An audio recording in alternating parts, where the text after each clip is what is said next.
So,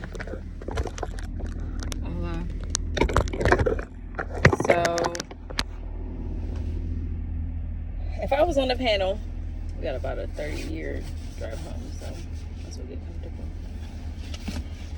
If I was on a panel about healing, what would I say? That's the question.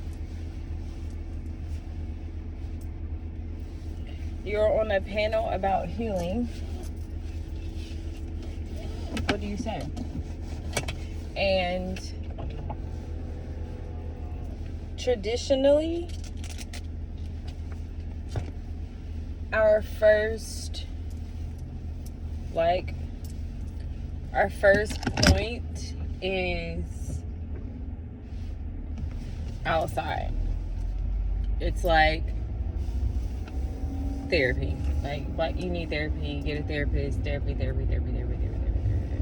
You need to talk to somebody, and to a degree, I do agree that you do need to talk to somebody. And I think what we forget with therapy is that it's not, damn, I'm all the way in Denton.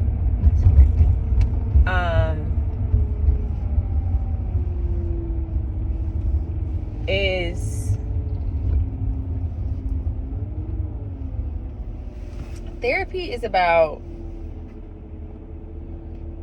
there are lots of different types of therapy. And I think there are people, I think there comes a point in time we have to move the needle forward from where we've been to where we need to be. And the era of therapists, get a therapist, you need a therapist, therapy is transitioning out. That was when there was a lack of understanding of who we are, and we didn't know. So we sought out very beautiful means to help bring in some light for us to see how we are co-creators, co-conspirators in the worlds that we create. The therapist is not the answer. The dialogue, the sitting with, the meditation, the stillness that you engage with yourself, that conversation is the therapy. The awareness of who you are is the therapy. The providing of tools and systems and strategies to stay aware of who you are is therapy. I feel like I eat meat. I feel like my face is bigger. Anywho.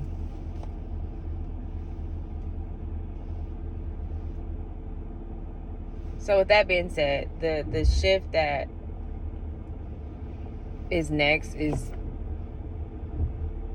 before you get a therapist, before you go look out and find somebody who matches you and believes what you believe, figure it out, what it is that you believe and why it is that you believe what you believe. Come on, baby. And what you believe and why it is you believe what you believe. And additionally, how whoever you think you are is relating to the people around you. I think starting there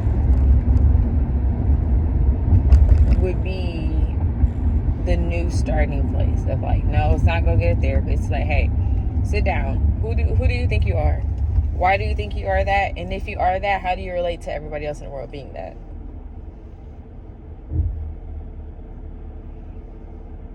Because there comes a point in time when it all has to make sense.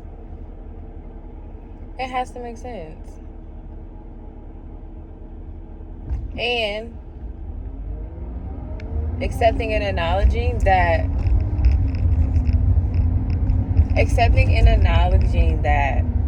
what you thought you knew or what you think you know, you don't. What you think you know, you don't. Prime example, right? Current in this moment. We have no clue where somebody is, what they're doing, what they're thinking, what they're experiencing. They could be literally in a ditch on the side of the road for all we know. All we know. If you're not looking at somebody, they could be in a ditch on the side of the road. And what is it that where does your mind create that they are? What story does your mind replay for you to hold on to whatever feeling it is that you want to experience? Because if you wanted to experience peace, you would continue to tell stories that reiterated peace. If you wanted to believe in distrust and dishonesty, you would create, if you wanted to feel that, you would create those same scenarios, whether they're real or not. Because after all, they could be in a ditch. The point is, you don't know.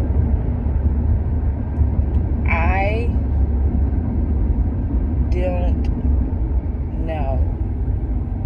Okay, so now that we established that, so what's the point? Like, you don't know anything, so what is it now? So what do you do when you don't know? What is the only answer left for you to do? Imagine the unknown and give grace on the unknown.